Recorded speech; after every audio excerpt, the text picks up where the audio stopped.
que Montessori, on va appeler ça une méthode, même si ce n'est pas le mot, peut apporter à l'école classique? Alors, qu'est-ce qu'elle peut apporter? Moi, j'ai l'impression que beaucoup de choses. La première, par exemple, ce qu'on peut voir justement dans cette scène-là, c'est que les enfants peuvent s'apprendre les uns les autres.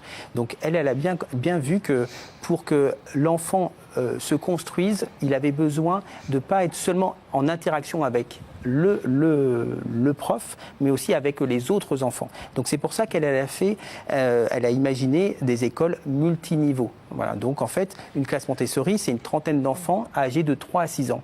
Et donc on voit toutes ces coopérations, ces scènes d'entraide. C'est déjà strictement impossible dans l'éducation nationale aujourd'hui. Voilà, c'est compliqué. Avant, il y avait les classes uniques, maintenant c'est de... Sauf dans les petits villages où il n'y a qu'une classe. Mais on voit, d'ailleurs, il y a beaucoup de témoignages de gens de profs des écoles qui avaient des classes uniques et qui ont témoigné très positivement. Donc en fait, ça c'est un atout, à mon sens, très important, que laisser les enfants justement coopérer, travailler. Et en plus, un atout aussi pour le prof des écoles, parce que chaque année, il renouvelle qu'un tiers de sa classe. Il n'a pas 30 enfants nouveaux à prendre en charge. Il n'y en a que 8, 9, 10 en fait. Donc c'est beaucoup plus simple pour lui.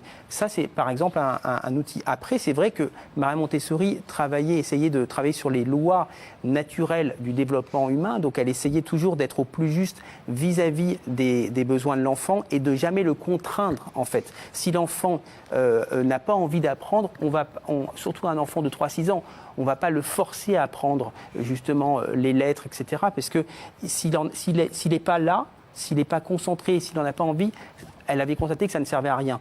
Parce que peut-être que le lendemain, ça va lui plaire. Et donc, en fait, c'est vrai que c'est un enseignement individualisé. Et ça, je trouve qu'effectivement, c'est très profitable parce qu'on voit que ces enfants-là sont heureux. Et finalement, ils ont des résultats. On voit des enfants qui font des divisions, effectivement, qui savent parfaitement lire à 6 ans.